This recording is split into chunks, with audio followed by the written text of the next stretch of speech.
The draft is in the books. Still plenty to talk about with this Houston Texans team. What we make of the additions to the Houston Texans. Welcome into the channel. I'm Cody Stoots. Let's talk some Texans and let's talk about the 2024 NFL draft. So much to get into on this draft. In this live, we will talk about the 9 selections the Texans made, break down each of them, hear from Nick Caserio and D'Amico Ryans about some of them, and of course, talk to you about the various things that the Texans were able to put together here in the 2024 NFL draft. Comments live are encouraged. Appreciate you jumping in. If you're watching after the fact, the comment section stays live after the fact as well, so don't miss out on that. Thank you to everybody who showed up to Daily Sports Club for the draft watch party. Rounds 4, 5, 6, and 7 sure were fun. There was a ton of energy in the building when Cade Stover got selected, that first selection that the Texans made on the first day. So plenty to talk about. We'll go through the overall nature of this draft and what the Texans were able to accomplish. So let's pull up the draft class and take a look at it right here. They started with Kamari Lassiter, a cornerback from Georgia. I felt like at some point Kool-Aid McKinstry was the target, and maybe they were going to hopefully make a move up and go get Kool-Aid McKinstry, but ultimately the Texans decided to stand pat, and they ended up with Kamari Lassiter. Not as impressive as McKinstry, but a high-level SEC cornerback from what I thought was an interesting comment from the best defensive back coach in college football. And that is what Nick Caserio called Kirby Smart on Friday night when he talked about Kamari Lassiter. And he said the two best in coaching defensive backs in college football are Nick Saban, who's not in college football anymore, and Kirby Smart. And so to get that guy, well-coached guy, 3 years, big-time recruit, plays 3 years, heads to the NFL. I have to imagine they love the fact that he played in the bowl game. Kirby Smart pointed out that he didn't have to play in the bowl game, but certainly was fun for Georgia fans that he got to play in the bowl game. So not as fun as Kool-Aid McKinstry, but as I looked around at the corners that were available, and as I looked around at what positions were there for the Texans, I mean, yeah, you could make a solid and sound argument they could have done something else with that pick at a different position, but they needed cornerback depth. They needed somebody to come in case Derek Stingley or Jeff Okudah or CJ Henderson get hurt this year. They needed somebody who could potentially play slot cornerback if Desmond King doesn't make the team, if Bryant, the backup they brought over from the New England Patriots, doesn't make the team. Like, they needed a cornerback in this draft, and with preferably one of the higher picks. So I was intrigued by the addition of Kamari Lassiter. And when you think about some of the other corners that went after him, let me pull up the corner draft. Look, Max Melton goes right after him. I understand taking Lassiter versus Melton. Better competition from Lassiter. Not as impressive explosively, but a more sound and well-rounded player than Melton. He's a bigger player than Mike Sanders-Strill. He's more consistent than Rake Straw Jr., and then it goes on and on and on and on, where there's a lot to like about Kamari Lassiter and where they took him. Is Kool-Aid McKinstry better? Yes, I believe he's better. Trading up felt like it was going to be expensive in the second round. And, I mean, we saw the Patriots give up a future second round to move around in the second round. Like, that was expensive. I don't know how expensive one spot was, but ultimately the Texans stick with Kamari Lassiter. Solid pick. I liked it more as I dug in more and looked at it more. Blake Fisher at offensive tackle, I didn't love it. You look at what else was there at that time. Fisher ended up being the 9th tackle off the board. The 9th tackle in a historically deep tackle class is better than the 9th defensive tackle. Now, ultimately, could you have done something else? Could you have moved around? Could you have taken a different player? I mean, Javon Bullard, the Georgia safety, went right before Fisher was picked. Caserio felt like there was a run on tackles. He mentioned the run about cornerbacks. I wonder if the run on tackles, he was worried about getting caught up in that. They clearly view Fisher as a guy that could eventually start based on where they took him and the conversation around Fisher. There's a little bit of a project nature to him. But if long-term he ends up being solid depth for this team initially and then ultimately a starter, it'll end up being a solid pick. This one does not have as many, you hope, 2024 ramifications as some of the other picks. Calen Bullock, this is a player that my preference for draft analyzation is Dane Brugler from The Athletic. Brugler had him outside the top 100. A lot of people had him in the top 100. So he's an interesting player. There's a lot of development here. Again, 3 years and done in college, headed to the pros. There's some development still to come here. He's a young player, just turned 21, I think, or he's around 21 exactly. He's going to grow into his body a little bit, but he's fast, he's rangy, he can play center field at the safety spot. And if he doesn't have to play right away, he doesn't have to play right away because Jimmy Ward stays healthy, Jalen Petrie bounces back to a degree, and Eric Murray stays healthy, then he becomes a more intriguing prospect where he can just kind of get in where he fits in initially, and he can grow into that spot. I love this pick. This is my favorite pick of the draft. The Texans move around. They move around. They traded up to go get Cade Stover from Ohio State. Actually traded into their pick, I think, in the third round that they had traded previously. Cade Stover was one of my favorite tight ends in this class. He is in the analytics community. He is the second best tight end. Okay. He's the second best tight end in the analytics community. My guy Scott Barrett at Fantasy Points put together this giant, advanced metrics thing, and he thought Stover was the best non-Brock Bowers tight end in this draft. So really fun pick here. Obviously, he knows CJ Stroud. He's a willing blocker. He is tough as nails. He's a good old country boy, okay? And I know we got a bunch of good old country boys on watching from wherever. This guy's going to play a decade in the NFL, retire, own a farm in Mansfield, Ohio, and chill. I love Cade Stover. I'm so excited to watch him. I am excited for him to get reunited with CJ Stroud, and we'll talk about that here in a minute. Jamal Hill from Oregon. This is your coverage specialist. He's a former safety. Jamal Hill played safety prior to ending up as a linebacker for the Ducks. And the Pac-12, you can play a smaller guy at linebacker. So is he a big safety? Is he a little linebacker? I don't know. Here's what he does. He covers people, okay? He covers people. This is a coverage guy. He was thought to probably be seventh rounder, priority free agent. You use a sixth round pick when you end up with, 5, 6, and 7 round picks. That's fine. Keep him from being a priority free agent. He's got a discernible skill that you can put on the field right away, and he can help you with coverage. So fun pick. I'm not going to get too upset about any of these picks. Okay. I'm not going to get too upset about any of these picks because it's just a late swing, Jawhar Jordan from Louisville. We've talked a lot about Isaac Garindo in the draft process, and Garindo had an incredible combine. He worked out well. Garindo was the backup at Louisville to Jawhar Jordan. Jordan, over 1,000-yard rusher, one of the better ACC running backs this past season. And reading on his scouting report, he is a zone specialist. He sees things well. He hits the hole. He doesn't make mistakes with the ball in his hand. He's kind of the anti-2023 Damian Pierce in that he hits the hole, he makes the right decision, he makes the cut. Does he have breakaway speed? No. Does he have make you miss agility? No. But he does what he needs to do with the ball in his hands. He operates the way the offense wants him to operate, and that is a typical San Francisco 49ers-esque addition late in the draft. The 49ers have thrown darts time and time again late in the draft, and Jordan is that type of player here for the Texans, a scheme fit specialist in Jordan. Solomon Byrd is an older player. He's played a lot of football, played at USC. I think there's some burstiness to him.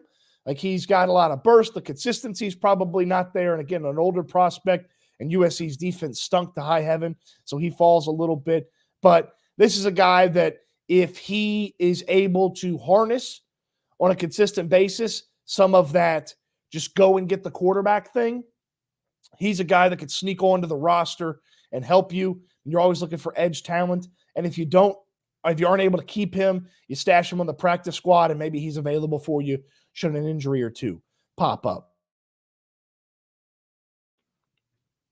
Marcus Harris, the defensive tackle from Auburn, run stopper, a little bit smaller than some of the other defensive tackles. He actually got a B+ in the draft grades from CBS Sports, B- from CBS Sports. Powerful run stuffer who has a nice first step, and he battles like heck to win across the line. The athletic chops are crazy. or the athletic chops aren't crazy, so he has to battle. Sounds like a hard worker that's going to hang around. And Marcus Harris. And Darius Henderson, he played tackle at Michigan. He'll play guard for the Texans. I don't know if either of these guys will make the team. Any of these final three guys will make the team. But that's your draft class right now. They addressed positions where they needed depth. They needed a cornerback, they got depth. They needed a safety, they got depth. Notice what's missing here is a heavy investment in defensive line or running back. Well, that's okay. You got a depth tight end that can help you a lot of ways in 2024. The tackle one is going to be the one that's the big question. How does Fisher fit into 2024? And if you don't always make the pick for the year that you're in, maybe it doesn't matter how he fits in 2024. Maybe the fit is all about worrying about 2025 and 6 and 7. Like if he develops, he could be the starting right tackle for this team eventually if they move on from Titus Howard, or maybe they move to Howard to left tackle and they bring Fisher in and have him start at right tackle. But this is a developmental pick. And the Texans thought about taking Bullock at what was 59. This is a developmental pick in Fisher that is sort of the key to us looking back at the draft class and being like, oh, okay, all right. Bullock and Lassiter should help you out a lot this year. Stover should have a role this year. And then whatever you get out of 6th round, 7th round picks, that's a big bonus. You know, these type of guys, if they end up on your team as depth pieces, 3rd, 4th guys on the depth chart, special teams players, that's how a lot of times they end up sticking around and turning into consistent 2-deep players. And the Kansas City Chiefs have made a living, and the Baltimore Ravens have made a living on 6th and 7th round players sticking around, learning how they work, learning their organization, and turning into big-time players. So ultimately, was this the most fun, explosive, crazy, awesome, flashy, yes, wide receiver, running back, explosives? No, this was not that type of draft. It was very much get what they feel like they need and have guys that slightly impact 2024, but in the long term, with the cornerback contracts, with the safety contracts, with the issues at injuries on the offensive line, those first 3 picks can help you out. And certainly Stover and Dalton Schultz can make themselves an interesting top of the tight end room duo over the next few seasons as well. We'll get to some things from D'Amico Ryans and Nick Caserio about these players. We'll get to some stuff on social media. That was very fun. Super chats go to the front of the line in the comment section. I'll get to as many of these comments as possible. I know there were a lot of people in the comment section, so I want to get to those. Jim Davies says, good job with your draft coverage from January till now. Thank you, Jim. It was a lot of fun. This was a really fun draft. I was really interested by it. I have a better bead as I get more and more information on kind of how Nick Caserio and D'Amico Ryans work, so hopefully I'll be able to zero in and dial in on players that are a little bit closer to what they were thinking this year. I mean, I just fell in love with wide receivers this year, and ultimately no wide receiver for the Texans this year. Jim, thank you for the super chat. And JJ Stagg says, I know you love the Stover pick as much as I did. That's my favorite pick. He's a baller. I like him from a player standpoint. I like him a dude standpoint. He's tough. He's a good old country boy. He does what he says. Used to play linebacker, so he can help on special teams. I'm very interested and excited to see him, and I'll get to a Stover clip here in just a second, right after we talk to DeBully. Marcus Harris is a beast, hidden gem. Yeah, I mean, look, you're successful in the SEC. You take care of business to that degree. There's certainly something there, and hey, there's opportunities in the defensive tackle room. I'm like, okay, I mean, they have guys, but if they're not happy with them, you'll have the opportunity to go out there and win D'Amico Ryans and Nick Caserio over and make the roster. DeBully, thank you for the super chat. Team, and I see you there. We'll get to you in just a second, but I want to talk a little bit more about Cade Stover. Everybody check out what Mr. Stover had to say at the scouting combine when he was talking about the Texans, C.J. Stroud, and so much more. Together 2 years ago, and he was from Rancho Cucamonga, California. I'm from Mansfield, Ohio, polar opposite sides of the world. I couldn't tell you how much respect and how close I really was with that guy, just for his pure knack of wanting to win, my pure knack of wanting to win. I'd love nothing more than to go reunite with him. I'd love nothing more than to go reunite with him. You get your wish, Cade Stover. You are a Houston Texan. I really like that pick. Okay, let's go through some of the comments. You guys had a ton of comments. I will get to as many as I can. I'll fire through these as fast as I can. Collectibles, what up? Good to see you. Cody Bullock, Burnett, good to see you. Excuse me. Jim Stamos, I love that pick. That's a great pick. A great mustache, Jim. Thank you. Good to see you. Slim Hardaway needs some draft clarity. I'll provide it for you. Mr. Bo on the top, good to see you. I must Pandaline. Thank you. Noah says, wasn't a flashy draft, but an effective one. That's kind of what you're hoping for, and you didn't have a first-round pick.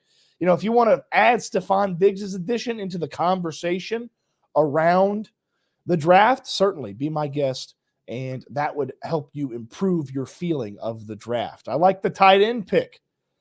I hated it first, but it's grown on me. My goodness, if you know how many girls have said that about me.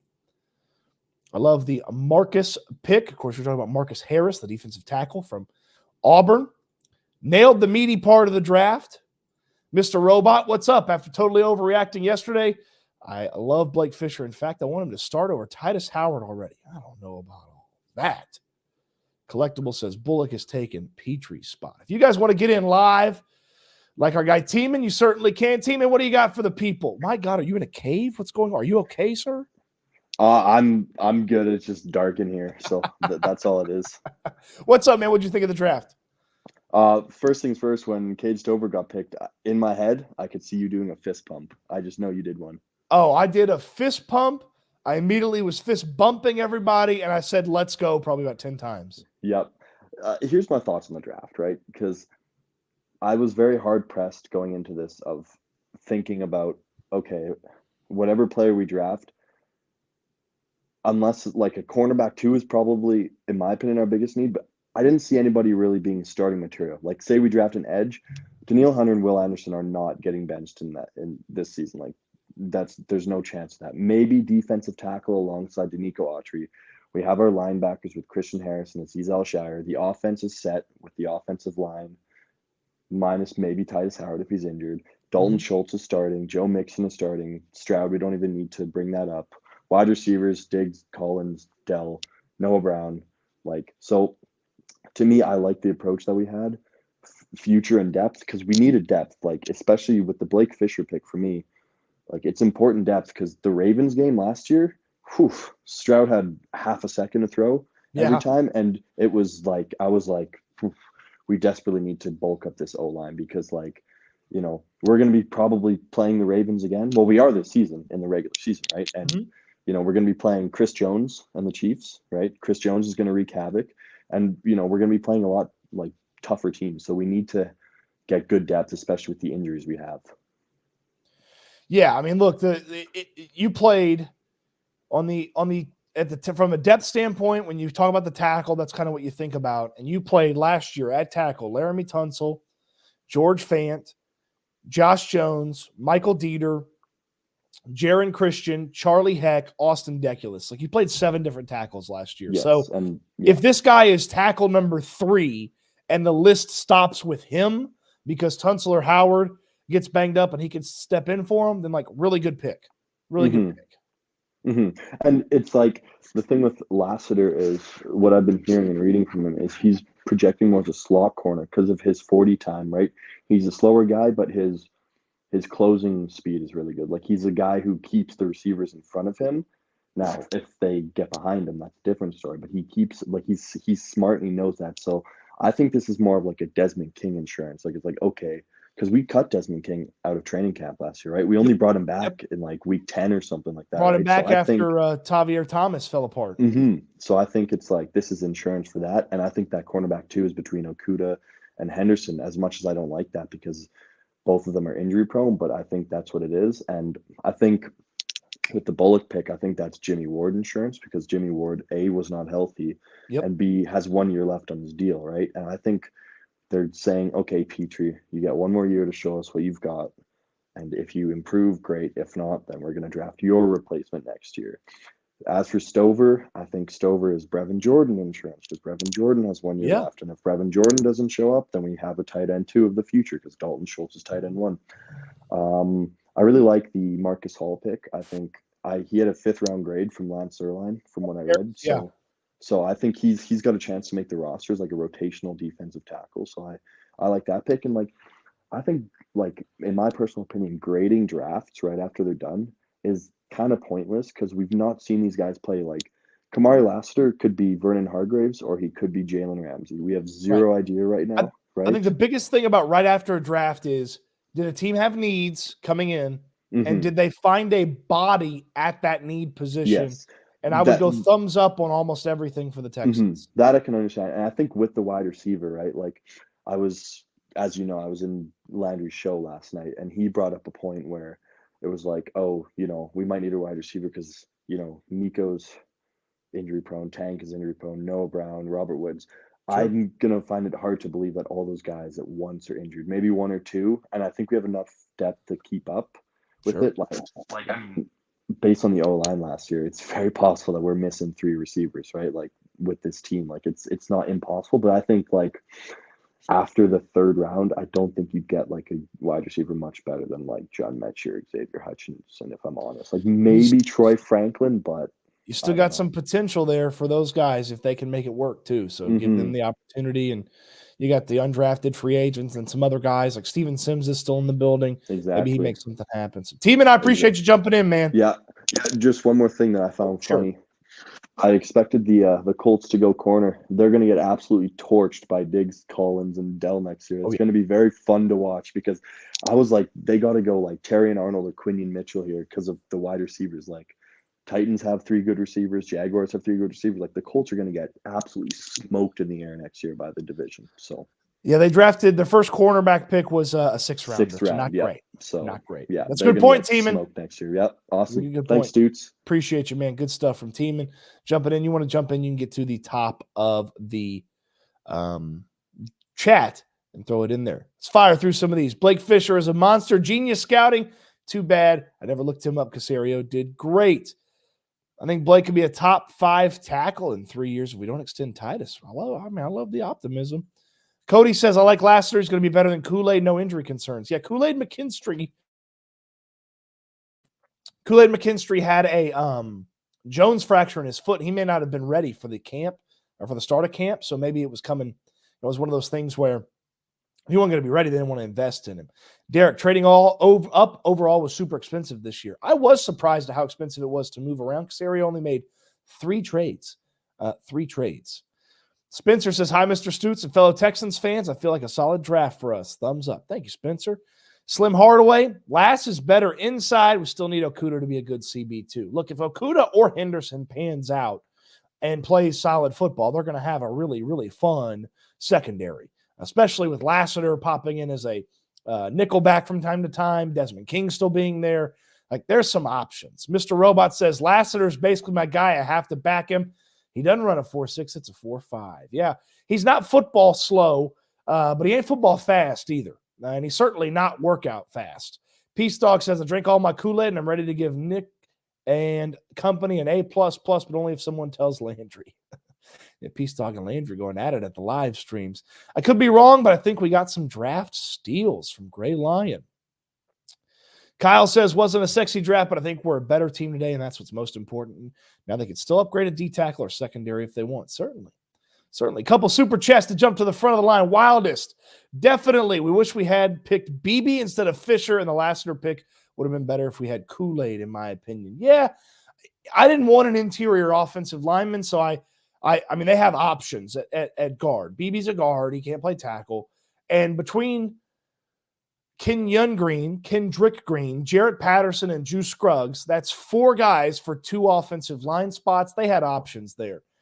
Fisher could be better than Charlie Heck or be better than Sharp, the other free agent tackle that they added, in a short order. So that's probably the hope there when it goes offensive line there. And then, yeah, I mean, look, the reasons for the Kool-Aid Lassiter conversation, we've talked a little bit about that. Wildest, thank you for the super chat. My guy, Big D. Derek, thank you, man, for the super chat. Cody, you, Landry, and Figgy put on a fun event today. Thanks for the hospitality. No, thank you for coming out, Derek. We had a blast at Daily Sports Club. It's a really cool place. We're going to do some more stuff there in the future. We had a blast, man. Daily Sports Club was great. The food's good. Drinks are cold. Tons of TVs. They put the sound on for big events like the draft. We had a lot of fun, man. I really appreciate the Daily's crew and the owner, Matt, everybody else there, man, they were fantastic to us. Really appreciated them having us out. And I appreciate every single one of you that was able to make it out. My guy Derek was out there, got me a koozie from Derek. He snagged an extra one from the draft party or from the whatever. Yeah, I think it's from the draft party. So I appreciate him bringing that out. Appreciate the super chat, Derek. Thank you, man. Thank you. All right. Keep filling up the comment section. I want to show some fun stuff off here. Kamari Lassiter on Twitter.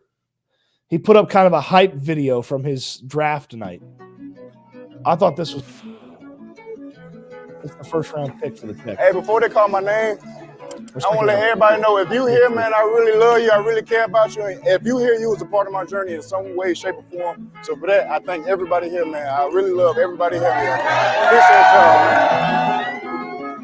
man. 42nd pick in the 2024 NFL Draft. The Houston Texans select Kamari Lassiter.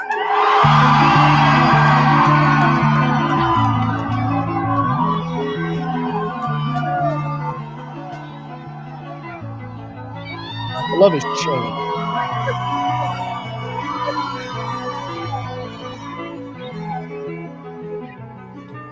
Dreams do come true. Amen.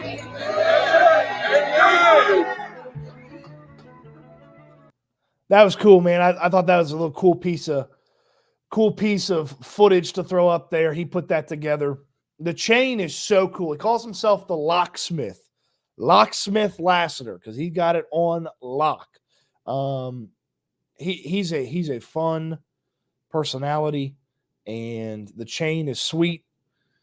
I think it looks to me like the chain comes apart, and it actually is like a key, like that can slide into the bottom. But Chris says Landry needs to challenge Lassiter to something for the lock. that thing probably costs more than Landry's salary and my salary put together for a year. Yeah, so the locksmith, the second round pick, the first selection for the Texans in this draft. It was a fun one, man. It was a fun one. Let's hear, I believe I got them in order the correct way. Let's hear from D'Amico Ryans on Kamari Lassiter. Kamari provides toughness. He provides, you talk about energy and the way he plays the game, like he loves football, and it shows on the tape. It jumps off the tape. He's a versatile player. He can play inside. He can play outside. But you talk about a guy who's a leader, a guy who works hard. He's everything that our team is about. We talk about everything being relentless and attacking the day with the relentless mindset every single day. That's what Kamari brings. I mean, you could see in the thumbnail for this video, I mean, he's German suplexing a guy. And as the more I learned about Lassiter and the more I kind of understood where they picked him and what went into it and how they had, probably had the maneuver and pivot. I mean, TJ Tampa, I liked him a lot. I understand why they would go with Lassiter over TJ Tampa. TJ Tampa's real slow. He's actually game slow sometimes. Lassiter didn't work out well, but he's football fast. So I certainly understand going with him. He's more durable than Rakestraw Jr. at Missouri, less injury concerns there. So I think the one that I'm having a tough time figuring out is Fisher. That's the one that's the toughest for me is Fisher. And trying to get that one, my head wrapped around that. Could they have done something different with that pick for 2024, 2025? So, Kamari Lassiter, that was a fun one. Let's hear more from the head coach and the general manager. This time it's Nick Caserio, and it's talking about my favorite selection from the Texans draft, and that is Cade Stover. Whatever it is, it's elite. I mean, this guy is as tough and hard-nosed a player that they had in the program. Just kind of going back to the question and D'Amico's answer about developing players, I'd say Cade's a good example of a player who's only played tight end for 2 years, so he's certainly not a finished product, but he has a mindset and the work ethic to improve. I mean, how he was raised. I mean, this guy is everything you want in a football player and then more. I mean, he probably played hurt this year. I mean, I think he had an MCL or had an issue where, quite frankly, it would have limited some other players, but he just braced it up and he just kept playing football. So, I mean, I don't want to speak for D'Amico, but I think we feel the same way. This is probably one of our favorite football players in the entire draft, regardless of position, because of his mentality, because of his mindset. And he still is developing as a player. I mean, 2 years ago, he was playing defensive end in the Rose Bowl against Utah.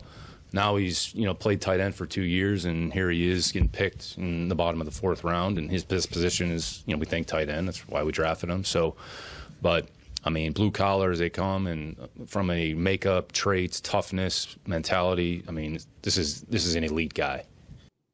This is an elite guy. And listening to Stover talk at the scouting combine, it wasn't just obviously he knows C.J. Stroud. He's a tight end. He's a willing blocker if it needs to get better, and he's got the ability to catch passes. But listening to him talk about football, and he just screamed Houston Texans mentality, the way that they hope guys talk about football, and the role that he can have right away from backup tight ends, certain specific pieces of the conversation when it comes to the tight end. And then he played linebacker and defensive end and all this other stuff. He's a punt coverage guy. He's a kickoff coverage guy. There's a lot to like about Cade Stover, man. That's my favorite pick. I really wanted him on the Texans. And I think there's going to be some teams that we're looking at here in a couple of years. I mean, obviously Bowers, but I mean, Cade Stover went behind there's only one guy that went ahead of Cade Stover that I feel like is better as a football player than Cade Stover, and that's Brock Bowers, at the tight end spot. Stover's better than A.J. Barner at Michigan. He's better than Eric All from Iowa. He's better than Theo Johnson. He's better than Tip Riemann. He's better than Ben Sinnott, and he's a better football player than Jatavian Sanders. Sanders is a better pass catcher, but overall, put it all together, Stover's a better football player than Jatavian Sanders. So I'm excited about Stover. He's the guy that excites me, and you've got that tight end room built and put together for a couple of seasons now. Okay, what if it's Brevin Jordan, if it's Team Quintiriano, that's the third tight end, whatever. But Schultz and Stover for the next couple of years are going to be dudes together. That's going to be, attach them at the hip and find a way to have him soak up everything from Dalton Schultz. And what I thought was super cool about the Cade Stover pick was Sketch, the influencer, streamer, whatever you want to call him, social media superstar right now. Sketch and C.J. Stroud are buddies. Sketch was running routes with C.J. Stroud in L.A. a couple weeks ago. Sketch and C.J. Stroud are buddies. And obviously, Cade Stover and C.J. Stroud are buddies. And so then Sketch announces the pick, and it's Cade Stover. And C.J. Instagrammed about that. And he's like, couldn't be more perfect. Two of my favorite people, and how this all came together. So I think it was really, really, really fun pick. Really fun pick. Quick question from Brandon. When's the schedule release? It'll be in May. They were teasing it during the draft a couple times. I would circle May 9th. I don't believe it's going to be that far away. I'd say May 9th or May 16th. 119 dozen 55 sweet. Cade Stover is a DOG. Security blanket, Y tight end, effective blocker in the mold of Jason Witten. Y option all day long. Man, I'm telling you, man, Stover to me is going to play in the NFL for a decade. He's going to take all those NFL checks, and he's going to go buy a farm, and he's going to chill. And Jim Davies says, yeah, Farmer Gronk. That's what they called him at Ohio State. They called him Farmer Gronk. Barner is 6'6", though. Barner runs like the Sam Houston statue. He is stiff. He is so stiff. Not to say that Stover doesn't have some stiffness to his game, but once he gets moving with the ball in his hands, he's like the tight end version of a butcher block of, what is it? A bowling ball of butcher knives? A bowling ball of butcher knives? I think that's the phrase I was looking for. MDM says, thanks, Cody, for the draft party today. We enjoyed it and can't wait till next year. Still pumped about Stover. Can't wait for the season to get started. Appreciate you coming out, man. We had a lot of fun at that party, man. Daily Sports Club, just chilling and hanging out. It was good. It was good. Jim wants to know where Landry's at. I am not Landry's keeper today. Jim Davies, I'm so old I never heard of Sketch until a couple weeks ago. I mean, I didn't hear about Sketch until like a month ago. What's up, brother? He got huge like overnight. It just so happens he's a Texans fan. He's like one of the more famous Texans fans right now.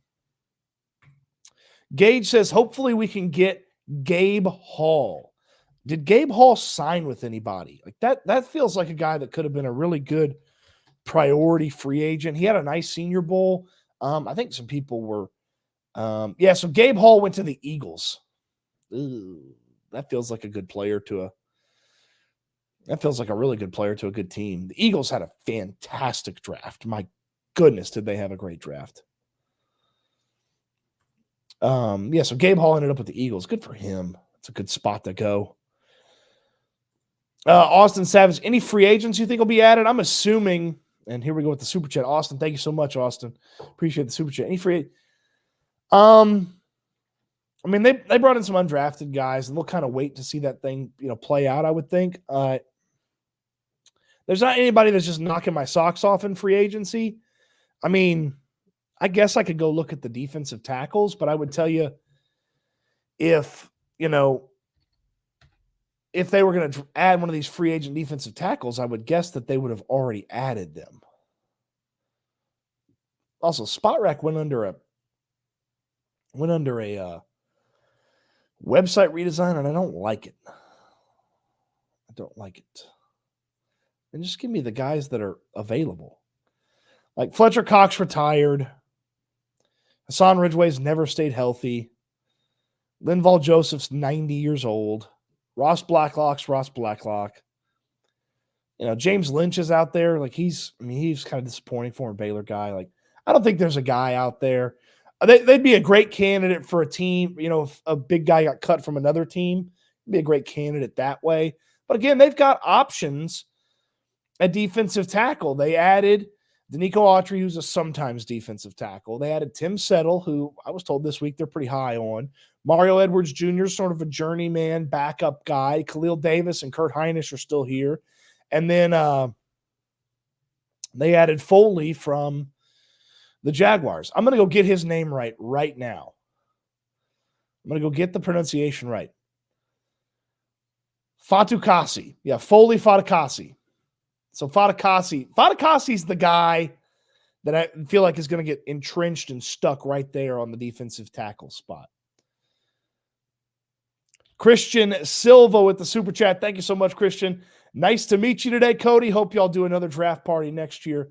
Go Texans. Christian, man, thank you for coming out and hanging out and partying with us. I appreciate the super chat, man. Daily Sports Club. I mean, look, let me ask you guys in the chat here, because I was talking with Landry about this. I was talking with Figgy about this. And obviously, I know some of you in here aren't in Houston. They're from around the world. Again, thank you so much for the super chat, Christian. But if we did a live show at a bar, so like me and Landry, we record the show in front of you guys, maybe have a microphone for you guys to ask questions at some point, stuff like that.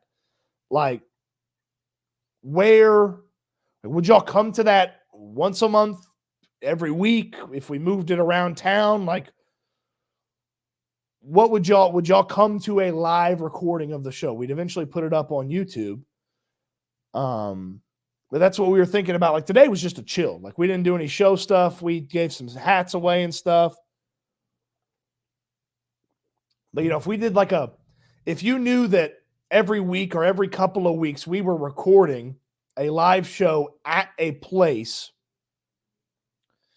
somewhere around town, and we'll bump around, we'll go to the west side of town. We'll go to the north side of town. We'll go to the east side. We'll go south, so like bouncing around to a bunch of different places. And then obviously maybe we have one that's a little bit more consistent. Maybe it's Daily Sports Club, mid-Maine, right there near, a lot of stuff, maybe kind of in the middle. But, I know people out in Katy that own businesses and people up north that own businesses and stuff. So, okay, so we're seeing some interest there, a little bounce around.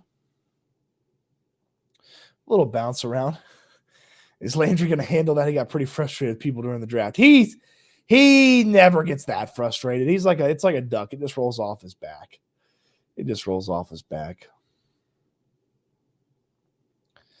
Austin says, hopefully when I get out of the Army in a couple of years, Landry's still be rocking with the draft parties. Want to go out to one. Y'all are the best. Man, Austin, appreciate you for the service. Thank you so much.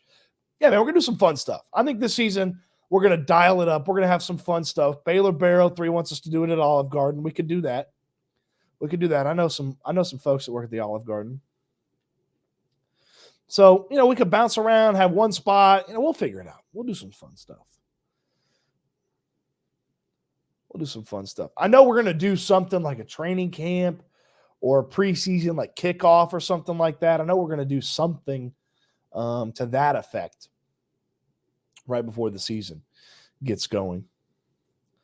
Also, Q&A time. Y'all can throw the Q&As in there. We'll get to as many questions as we can. One more comment here from D'Amico Ryans and Nick Casario. This one about the running back that the Texans drafted, Jawhar Jordan from Louisville. Really like the juice that he has out of the backfield. Think he has plays with tremendous speed. So we're looking to add some speed to our backfield, and we think he provides that for us. And he also provides some special teams value as well as a returner. So really excited about the role that he's shown that he was able to do at Louisville, and excited about seeing him come in and compete here. The 20th running back on Dane Brugler's board. Wasn't super fast compared to some of these other running backs. But Brugler's summary here is what got me excited about him. Overall, Jordan's a lightweight runner with questionable durability to secure a meaningful role at the NFL level, but he has the start-stop quickness and natural run instincts to be a change of pace option in the right situation. He also brings value as a kick returner, which he's had a 100-yard kickoff return for a touchdown. He's had a 98-yard kickoff return for a touchdown. And, of course, there's the new change to the kickoff rules. So I'm intrigued to see how he fits specifically in this zone. It may not be giant gains, but, he's had, he was ripping off 7.5 yards a carry. And this is another line. His patience and decision-making to quickly read blocks are what allow him to hit doubles, triples, and home runs, which he had 3 plays of 70-plus yards in 2023. So, you could put him on the field and figure out a way to use him. So, Jawhar Jordan, probably the best late-round guy to have a potential to stick around and be a factor from that standpoint. Cowboys draft room looked like Dr. Evil's secret lair. The Cowboys draft room is always kind of strange. Calais Campbell. I thought Calais Campbell retired. But, I don't think so. I'd rather go with the young guys. Spike says, can you come on the road to San Antonio? You get a big group of people who are Texans fans in San Antonio. I know a couple of my buddies, that I've met through doing this in San Antonio. You tell me that there's, 15, 20 Texans fans getting together to hang out in San Antonio. I'll drive my ass over there. Well, we don't have to do a show. I'll just come hang out. If you got a whole bunch of Texans fans together. All right, 119 dozen 55 sweet. I'm excited about Fisher, the tackle that the Texans drafted from Notre Dame. My OT8, which is very good in this class of tackle. Wide set hips, definitely a zone blocking scheme tackle. First round pick in 2025, needs to get stronger from waist down, just turned 21. So there is a lot of project and high-end potential to him. And I tend to agree with the stick around, be a first round pick next year type thing that has been said about him. Now, some of the scouting has been he needed that extra year to really develop. Well, I would trust the Texans to put work in on him and get him developed. Casario and Ryans are really big on where is the player after they're in the building, they're a pro, and they've been a pro football player for a couple of years. They're really big into that element of the evaluation of the player, and then they start to figure out where that player fits in the grand scheme of how they're putting some things together. So I'm intrigued from that standpoint, getting him in the building, adding the weight like you talked about, getting him coached up. I mean, Chris Strasser, look at what he was able to accomplish last year as the offensive line coach and what he put together. Like Patterson started as a rookie when he did not have a good draft like lead up, but he started as a rookie and played pretty well. Scruggs played pretty well when he got past the injury. And then they were shuffling guys, and for a while it looked okay. So, look, there's certainly potential there with Fisher. There's certainly potential there. Like, I get it. I understand it. I just wonder if there was a different player and a different approach that they could have taken with that selection.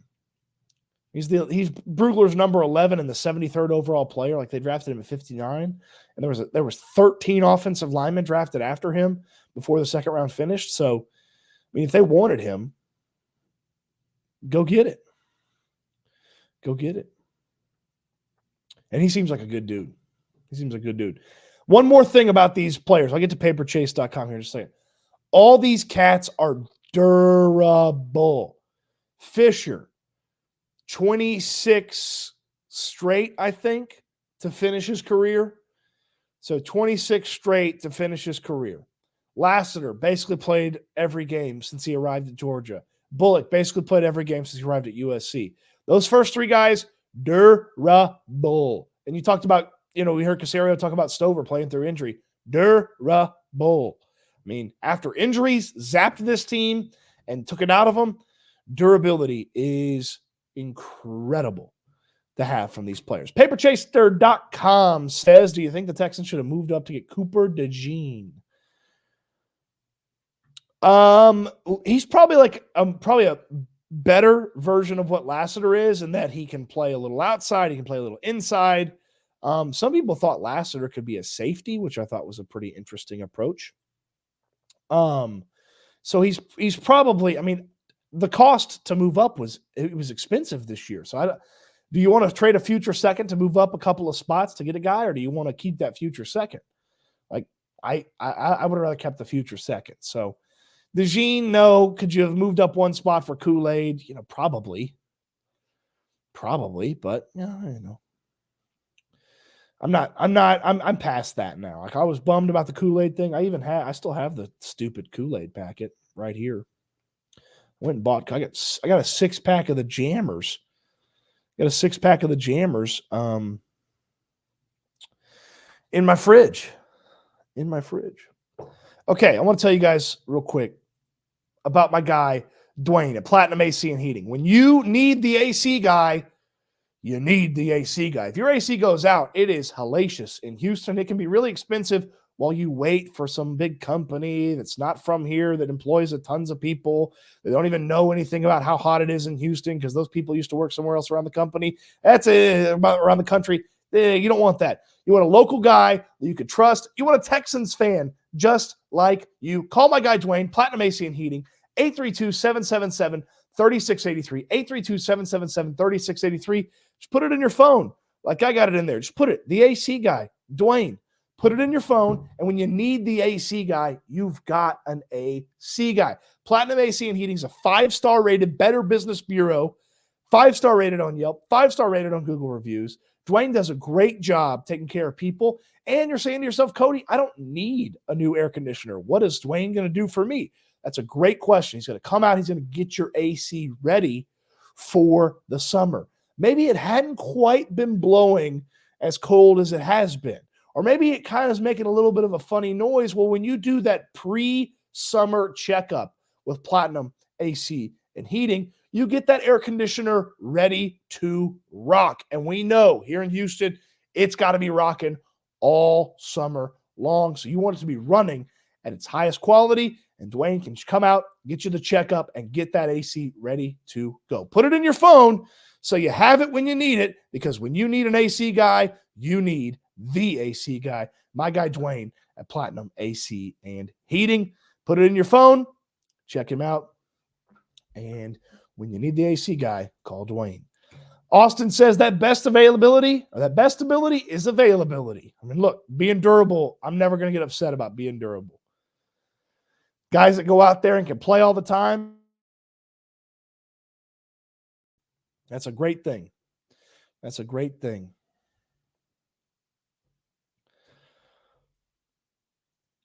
But now you got to get fake lock props for Lassiter. Yeah, I mean, so I did I don't remember what it was. I think it was in second grade, and we had to do like a hobby showcase. And so we had to show that we had a hobby, and we had to bring it to school. Well, in second grade, my hobby was professional wrestling action figures. That's all I cared about. My mom was like, "No, you can't take that. You can't take that." And I was like, "All right, well, that's actually probably fair. Action figures is not a hobby." So she made this giant lock and key, and she had just like this box of like old keys, and we put them on like a pegboard and hung them and had them set up on my desk, and everyone was like, "You collect keys?" And I was like, I sure do. I sure do collect keys. So thought that was goofy. I can't believe that I ended up doing that. I think those were still in the garage until a couple of years ago, I think. So this was one of the goofier things. Did they sign the brothers from South Dakota State? And what do you know about the brothers from South Dakota State? I'm going to tell you, I don't know, but I know they're twins, I guess. And I'm scrolling through the Beast, Dane Brugler's breakdown of all these wide receivers, and I'll tell you what's the deal with I don't even know how to say their names.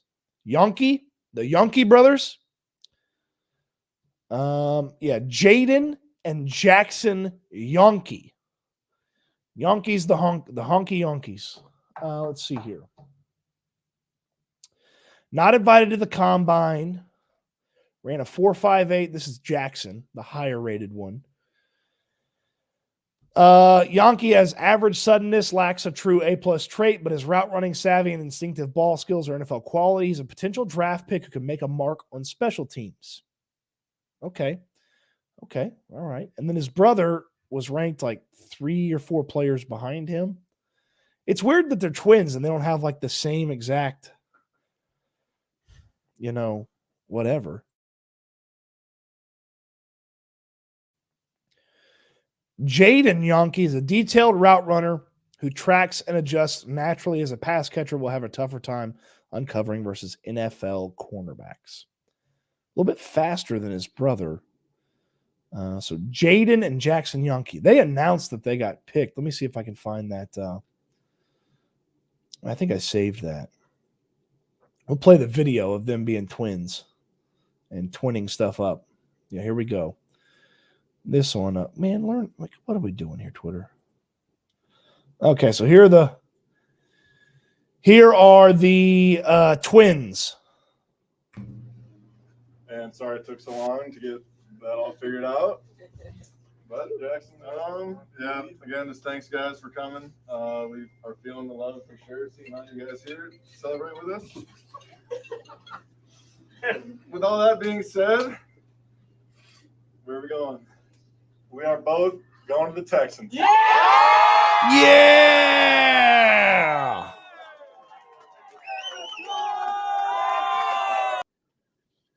The folks were excited about that, man. In South Dakota, thanks to Tanner for putting that on Twitter. I mean, that's a cool story. That gives you something for training camp, for rookie camp, and stuff like that. Like, the twins. Let's see what they got. Let's see. Undrafted free agent list. It's tough because sometimes they are incorrect. Sometimes the guy will say that they're going somewhere and then they don't go anywhere. And really, actually, as I'm looking at this one on CBS Sports, the Yankees are the 2 guys that they've signed. The Yankees are the two ones. Yeah, are they undrafted free agents? Yeah, they're undrafted free agents. They're the only two that the CBS Sports Tracker has for them getting signed.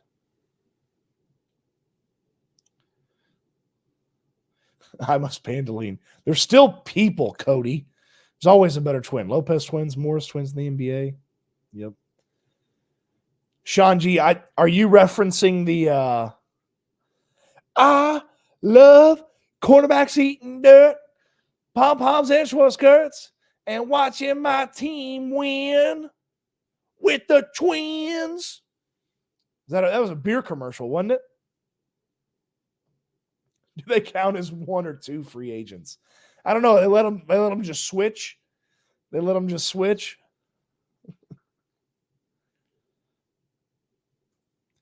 Bullock's nickname is Track Hawk because he tracks the ball like a hawk. What was that 80s show? What was that 80s TV show about a helicopter? Airwolf. All right, it's not as cool as Hawk, but Airwolf. Airwolf was a. Did anybody ever watch? Hold on. Anybody ever watch Airwolf back in the day? It was literally a TV show about a helicopter. It was like a super helicopter or something. So, yeah, we'll put my. So Locksmith, we got Locksmith for Lassiter. Fisher, does Fisher need a nickname?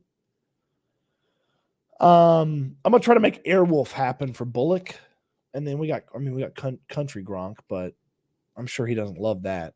It's a tough thing to live up to, Country Gronk.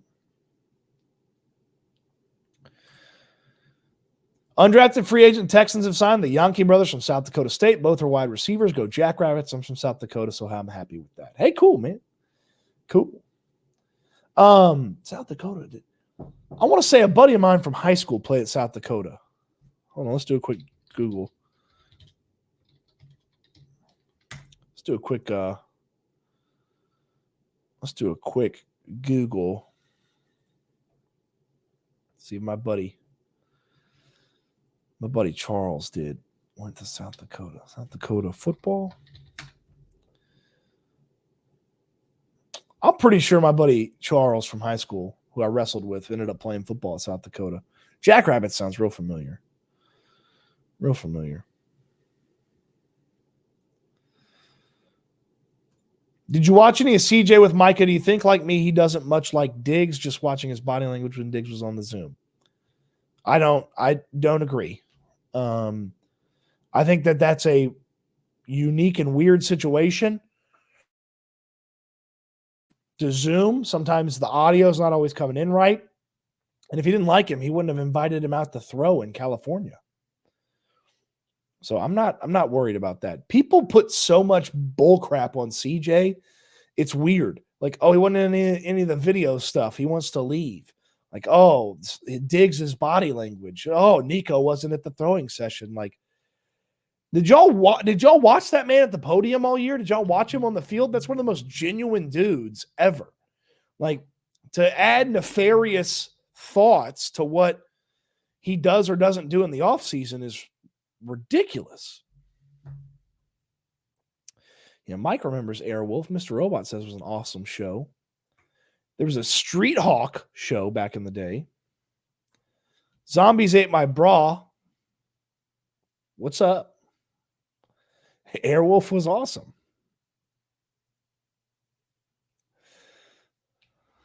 Stringfellow Hawk.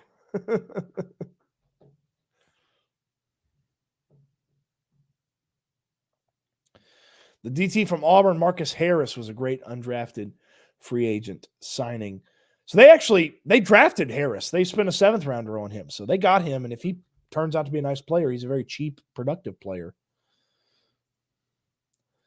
What's Cody's nickname? I mean, most people have just called me Stoots or Stootsy or, Big Boy. People call me that. My mom called me Kokomo for a while, like the Beach Boys song. I get Code Man a lot. Hey, you stop looking through my windows. That was a weird one for a while. Yeah, most people just call me Stoots, Stootsy, Code Man. I weirdly was called Kevin Love for a while because I looked like Kevin Love for a minute. I used to buzz my head like him, and I like to think my game patterned after him and pick up ball. Yeah, the running back's name is Jaws, which is a great nickname. That's awesome.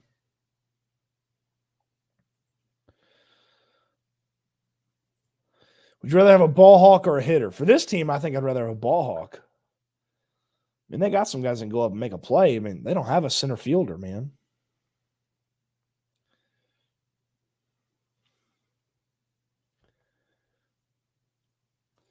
Be honest, do y'all really believe we can get past the Ravens and the Chiefs? Do y'all think we could pull a Bengals? Absolutely.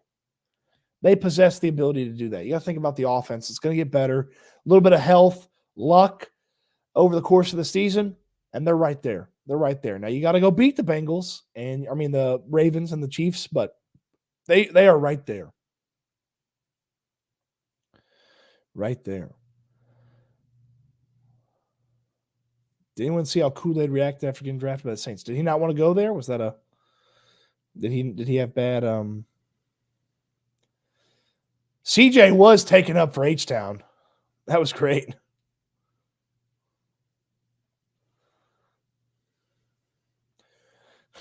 Do y'all watch this guy named Queso? I don't watch his streams, but I see the clips. And he's not that big. I mean, he's a big guy, but he's not that big. And people just say funny fat names to him. Carby Stoots is very funny. But they'll call him like Tiger Ate the Woods or something like that. Like, there's some funny stuff.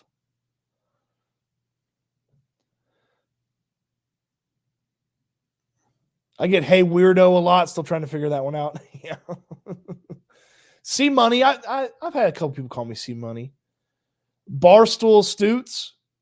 Yeah, that's not bad. I don't like Barstools. I like chair backs. People get Watson PTSD. Cody, give him a break. Yeah, you're right. I would think that they save that for I think they save that for later. In the season.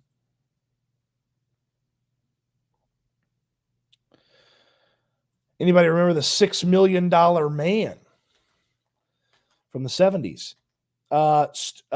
Steve Austin was his name in the show, right? So that was that's where Stone Cold, Steve Austin was an astronaut who was critically injured when the spaceship crashes. That's how Stone Cold that's how he started using Steve Austin. He thought that was a cool name, so he used Steve Austin as his name. Now, of course, he was previously Stunning Steve Austin before he became Stone Cold Steve Austin. And then in between, he was the Ringmaster, which was not a good gimmick. I know a lot about professional wrestling, like probably an uncomfortable amount. Jaws and Hawk back in time to the 80s. Now, here we go. Social media team for the Texans. These guys do a great job. They do a lot of. If I could get Jawhar Jordan saying something like, we're going to need a bigger boat, and just like have him, like, he didn't have to be out on a boat. Just put him on a green screen. Like, we're going to need a bigger boat. That would be great. And then if we could get Calen Bullock to recreate part of the Airhawk intro, that'd be great too.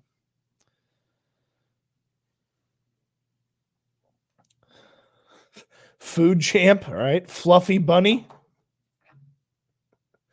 What a Stoots. Y'all should have a Landry interview sketch. I've thought about trying. Sketch is probably too big to do the channel, but I've thought about asking Sketch if he wants to come on. I've thought about asking him. That's Colonel Steve Austin to you, sir. Yes, Lee Majors was the $6 million man. Then they had a $6 million woman, I think, was a spinoff show. It didn't really go that well. Kentucky Fried Cody. That one's mean. I'm more of a Popeyes guy. Scott weighs in with a super chat. We still have $23 million in cap space, 28 if we cut Robert Woods. Or any players you think we should pursue in free agency? Not really. I mean, they added Bullock, so that kind of ends the Justin Simmons thing. I'd spend some of this money on getting Nico squared away, start putting some money, into his contract because it's going to be expensive if he'll sign an extension. So I'd spend some money on Nico. And then I'd keep some powder dry. I'd keep some powder dry for the trade deadline. I'd keep some powder dry for the trade deadline and see kind of what that brings to the table. Maybe you need an edge or you need a backup or somebody's hurt or there's a guy with an expiring contract you want to go get. So I'd keep some of the powder dry.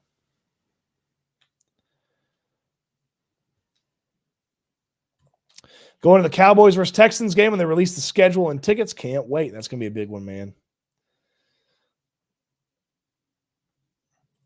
Mellow Mike says they make bar stools with backs, dude. Yeah, all right.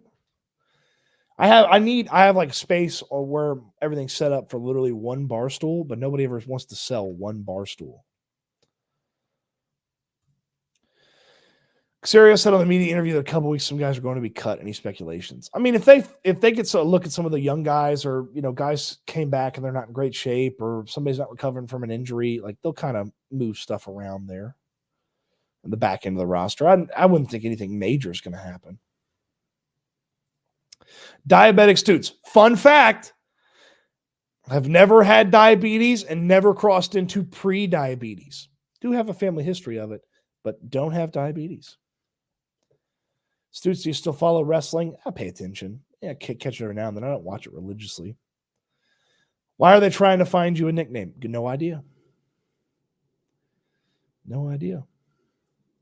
Tony Khan living the gimmick. Yeah, so Tony Khan, if you don't know who Tony Khan is Shad Khan's son. He's one of the decision makers in the Jaguars organization. And Wednesday night, his character on AEW Wrestling they did a pile driver to him. So during the draft weekend, he was wearing a neck brace, selling that he got his neck hurt on Wednesday night, which I thought was funny. Ooh, good question, Cody. Great name, too. How many of these 9 guys make the team? Well, the first 4 guys make the team no matter what. I will go with 6. I would tell you it's going to be hard for Bird to make the team. It's going to be hard for Harris to make the team. And it's going to be hard for Henderson to make the team. Now, if you consider making the team the 53, it may only be 4, maybe 5. But if you consider it practice squad, I'd move that number like 8. Like you could get some of these guys through and onto the practice squad.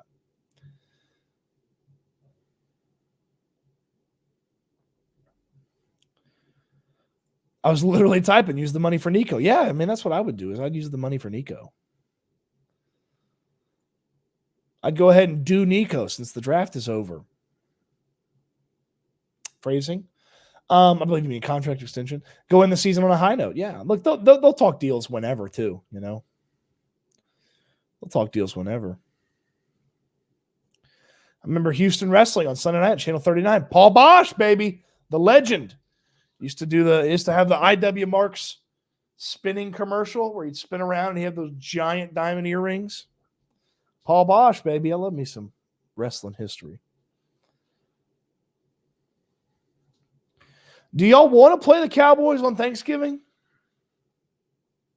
I don't. I'd rather that be like a November game. Well, dumbass Cody. Thanksgiving is in November. I'd rather that be like a late October, early November game than play them on Thanksgiving.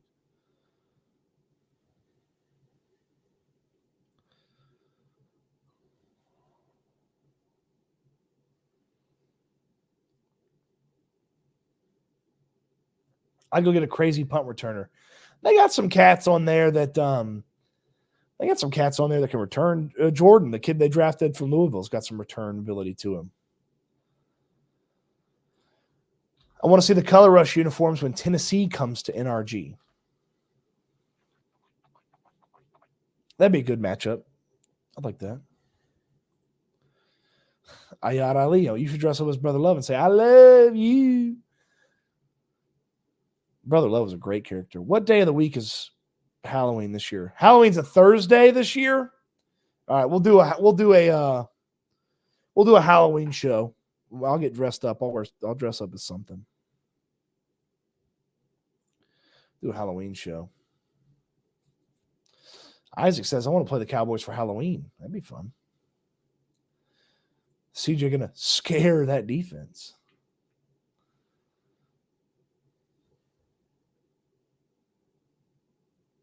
Nothing like getting hammered with the family watching the Texans beat the Cowboys, right? Right.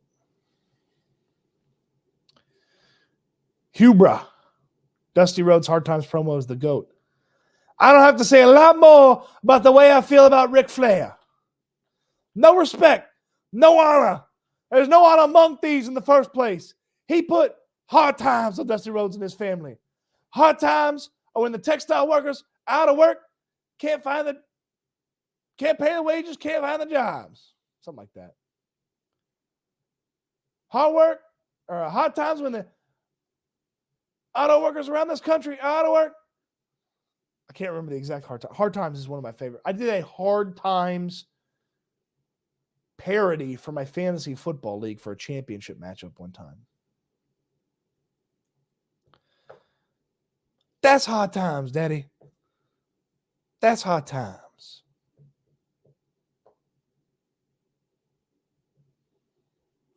Can Bullock push Ward or Petrie for the starting spot? Yes. Can he? Yes. Will he? I don't believe so. Not early. Based on the schedule, how many primetime games? Okay, so your traditional primetime games, Thursday, Saturday, or Sunday night, Monday night, 3. I think they'll play on Sunday night once. I think they'll play on Monday night once. And I think they'll play on Thursday night once. So 3. Then you've got the extra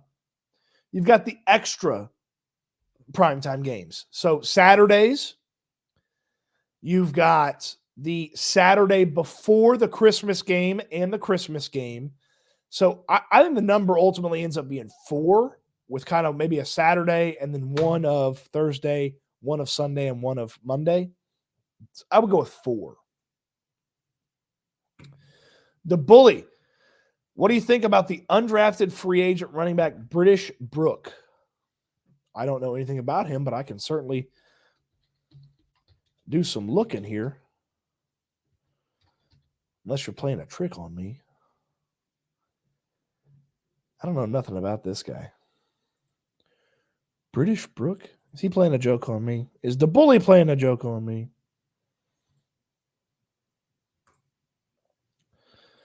Let's go to British Brook.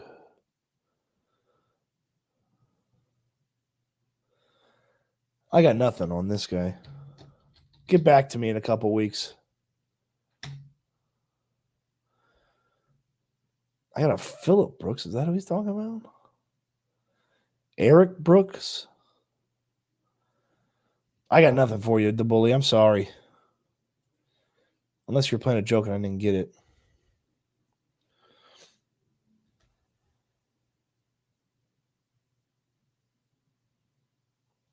The American Dream. Cody dressing up like Dusty Rhodes. I actually told a girl I was dating one time, I said, hey, if we make it to Halloween, we didn't. But if we made it to Halloween, I told her I'm dressed up as Dusty Rhodes. And she goes, who am I going to dress up as? I'm like, I don't care. I'm telling you, I'm dressing up as Dusty Rhodes. You dress up whoever the hell you want. You can be Ric Flair for all I care.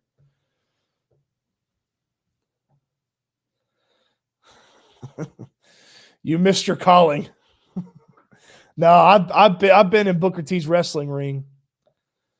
Those guys and gals are a whole different level of athlete, man. They put their body through some pain, man. Cade will learn plenty under Schultz. Ayad doing a Paul Heyman impression for Brock Purdy. Grit says 2 Thursdays, a Monday, and a Sunday night. I mean, look, you get Thursday early in the season, you get Thanksgiving, and then you get a Monday and a Sunday. That's not a bad That's not a bad prediction there. He's a running back from UNC. Like I said, I got nothing on you. I'll do some research on him. British Brooks, North Carolina running back. Here we go. 5'11", from Gastonia, North Carolina. 74 carries, 375 yards, 2 touchdowns. It's got a few, he got a few career carries. I mean, this is like a backup rotational guy. Give him a shot.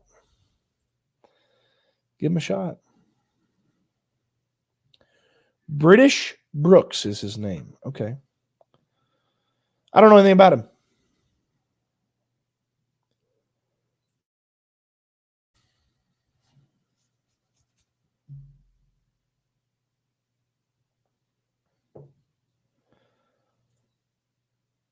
Oh, no. What did the Texans do after they put – there's a video of Cade Stover, like, beating up a bull. What did the Texans put out? They put out a video of that. Let me see what Toro's doing here.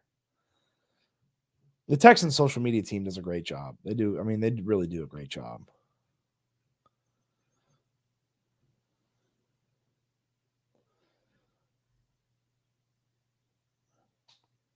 Introducing Farmer Gronk. And there he is massaging the bull.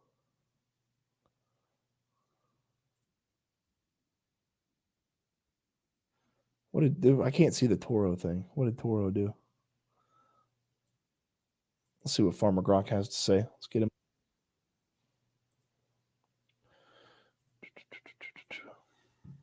Houston, what's going on? Super excited to get down there with an awesome team and great coaching staff.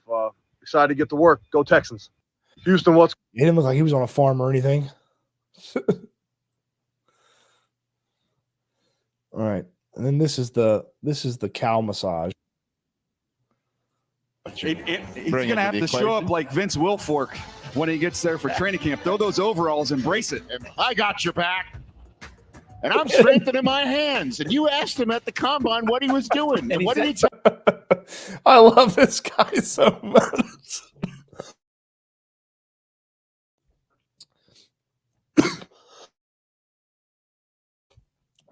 I've got to get healthy. My God, this stuff's killing me. I've been sick for like 6 weeks. Oh, my goodness. Hall of Fame game, Monday Night Football, Sunday Night Football, Thanksgiving Day, maybe another Thursday Night Football. That's my prediction. Solid. Cody, in the summer when it's slow, will you tell us the full experience of Booker T's row? I'm a wrestling fan, so I love to hear it. Absolutely. I'll tell you that sometime. Remind me, Chris. We'll do story time in the summer. Summertime stories. I'll let you guys vote on what story you want me to tell. Oh, yeah. He can drop the hat at the rodeo for sure next year. For sure.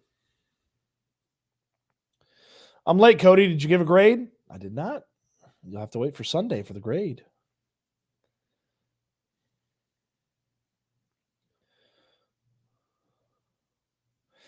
Yeah, so that's what it was.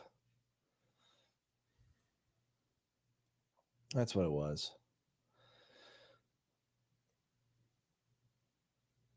Let's see here.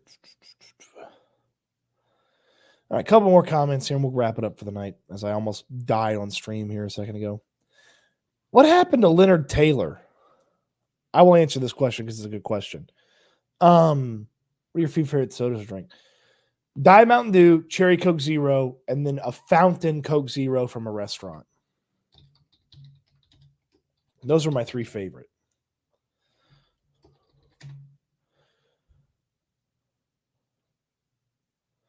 Okay, so Leonard Taylor III signed with the Jets. I guess people just didn't like him in the interviews or didn't get a good vibe from him. So he signed with the Jets. This is a good question. Diet Mountain Dew, Cherry Coke Zero, and Coke Zero from a fountain in a restaurant.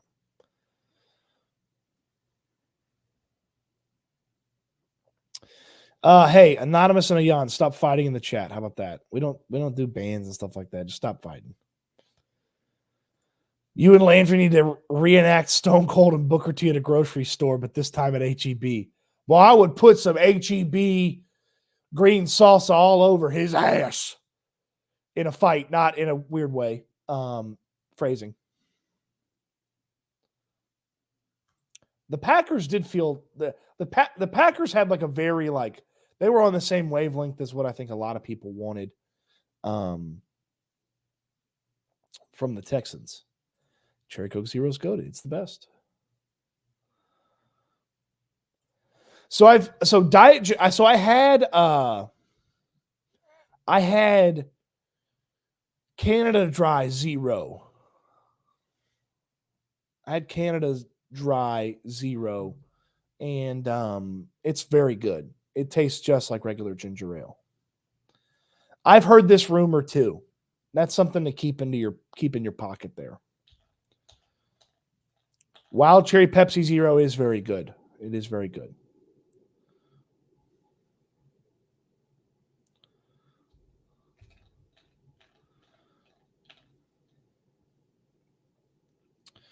All right.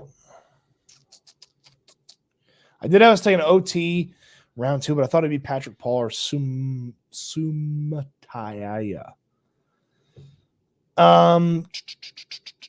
Yeah, so that's one of my things about the tackle is like if come on, brain work. If I get a tackle, like I kind of want some left tackle upside if I'm going to have a project. And I know he played left tackle for like a game at Notre Dame, but I kind of would want some left tackle upside by a project pick. But in all likelihood, you're going to need right tackle help sooner than later. So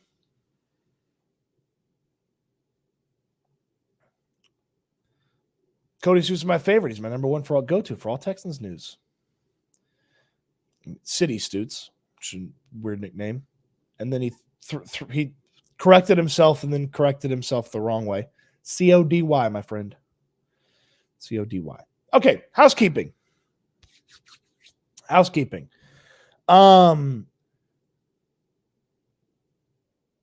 If you have not entered into the jersey raffle, the jersey giveaway entry form is live in the comment section down below. There's no purchase necessary. All the rules are there in the description. Read the rules, understand the rules, and then enter into the contest. And somebody's going to win a customized Texans jersey from me. Listener donated very generously towards that. You got to put your YouTube name on the jersey, and we'll do something fun with that. But somebody's going to win a customized Texans jersey, whichever. They want the home jersey, away jersey. They want the H-Town blue. They want the battle red. Somebody's going to win one of those. So just enter into the raffle. I think we've got a pretty good amount of people entered in already. You're giving away a fun, customized jersey. We've had a lot of people jump in there. So, I'm excited for somebody to get a free jersey. So that's going to be fun. And I appreciate the listener that was very generous in donating towards that. So enter into the jersey raffle in the comment section down below. One more time for my guy at Platinum AC and Heating, Dwyane. If you need AC help, he can work. He works on the weekends too. So if something goes crazy on a weekend, he can help you out there. Call Dwyane. 832-777-3683. Put it in your phone. The AC guy. So when you need an AC guy, you've got an AC guy. And Dwayne's just like you. He's a Houstonian. He's a Texans fan. He is a great dude. I'm very excited to see him link up with all of you who might need some AC work or just getting your AC ready for the summer, because we know it's going to work overtime in the summer. The channel, if you're not subscribed, if you're chatting, you're already subscribed. That's the rules on the lives. Like the videos. We'll have more draft content. We'll sort of start turning the corner here to the rest of the offseason. We'll do a couple look back things. And then, we'll be here for summertime. And then we'll just be hanging out and BS, and we'll probably do a big, summertime per day type thing. And is he trolling me?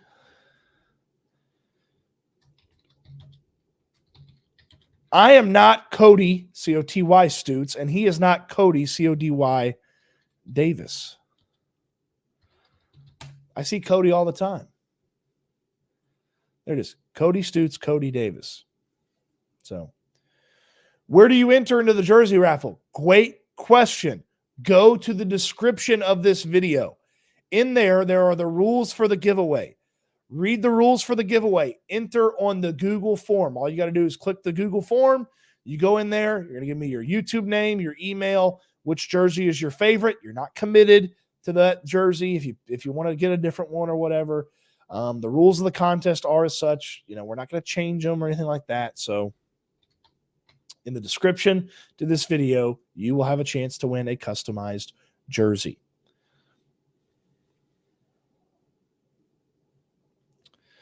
He said, I apologize for that question. Or I apologize for that mistake. Yes. I just got here. Can you start all over again? No, but you can use the YouTube features to start all over again. Cody of the year. Yeah, there you go. There you go. I like that. Space Age 713. What's your grade of the Texans draft? Watch YouTube tomorrow. You'll find out. You'll find out. All right. Enter in for the jersey raffle. Have a great weekend. Thank you all for watching. Thank you for the super chats. Thank you for the interaction. Thank you for the likes on the video, the comments. You're so nice. I mean, we have a lot of fun here on the channel. We BS, we talk a lot of football to begin, then we kind of hang out and just kind of chop it up. I like you guys, it was cool. What was really cool today at the party was we had Texans fans who never met each other. Hanging out, and people made new friends today. And I heard a couple of people I'll come to my tailgate, this and that. That's a cool element of what I do. I get to connect people, and we all get to hang out and talk football and talk Texans. And I watched, Jordan hit a ding dong today in Mexico City. That was great. Astros finally won a game. So enter in for a jersey, like the video, subscribe to the channel. Houston football, going to do a ton of writing there. We'll lay it out all for you Monday. Be working on that all summer long, getting you ready. Got some fun stuff in the hopper for you. So really appreciate everybody. This is legitimately, and I had a big conversation today with my guy Brandon. Was hanging out with him. He's like, "Why do you do it this way? Why'd you do this? Why'd you leave? So on and so forth." This is legitimately so much fun. I have so much fun doing this particular thing, covering this team, talking with all of you, hanging out, talking Texans, and then just BSing on a Saturday night. I ain't got nothing better to do. So, and even if I did, I'd still be here talking about the draft, talking about the Texans, because y'all want to talk about them. I want to talk about them, and it's fun. So I'll dive in. I'll get some more on these players. I'll do some asking around. I got some real, if I can pull off some of this fun stuff, I got some fun stuff planned for us over the next couple of weeks. So, all right, we finished the live stream the same way each and every time. It's my hope for you. It's my charge to you as well. I want you to eat good. I want you to sleep good. And I want you to be good. And I can't wait until we talk Texans again soon. Have a great night, everybody. Thank you. Appreciate it.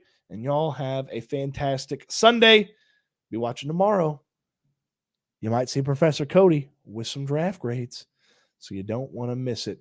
Thanks, everybody.